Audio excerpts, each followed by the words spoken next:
Hajar Aswan, pendukung salah satu paslon calon bupati dan wakil bupati Musirawas Utara, melapor ke SPKT Polda Sumsel atas kasus dugaan penganiayaan yang terjadi di luar arena debat publik pertama pada Selasa kemarin di sebuah hotel di Palembang.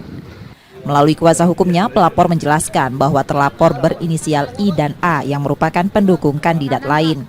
Kericuhan serupa bukan kali pertama terjadi antar pendukung paslon, sudah terjadi sejak Agustus dan September 2024 lalu di Muratara. Akibat insiden tersebut, pelapor mengaku mengalami luka lebam di bagian wajah yang dilampirkan sebagai bukti dalam laporannya. Diketahui kericuhan yang berujung pada dugaan penganiayaan itu terjadi di luar venue debat sesaat sebelum dimulai. Datang ke Kapolda, ada peristiwa kejadian malam itu. Korban dari pihak kita, ia bernama Hajar Aswan, ya kan? Diduga ada pengeroyokan oleh inisial I dan A, dan langsung kita laporkan. Ya, orang dua itu diduga ya tim dari paslon 2. Ini kejadian ini yang sudah kesekian kalinya.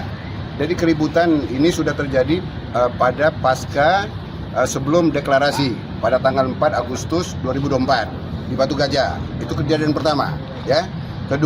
Kejadian kedua, pengeroyokan di Posko Trabas pada 23 September 2024. Sudah kita laporkan kepada pihak Polres Kabupaten Muratara. Ya kan? Kejadian selanjutnya yang terjadi di halaman Novotel pada debat pertama. Laporan pelapor sudah diterima oleh Subdit 3 Jatantras Ditreskrimum Polda Sumsel. Reski Oktora, Mukas Diferensial, Kompas TV, Palembang, Sumatera Selatan.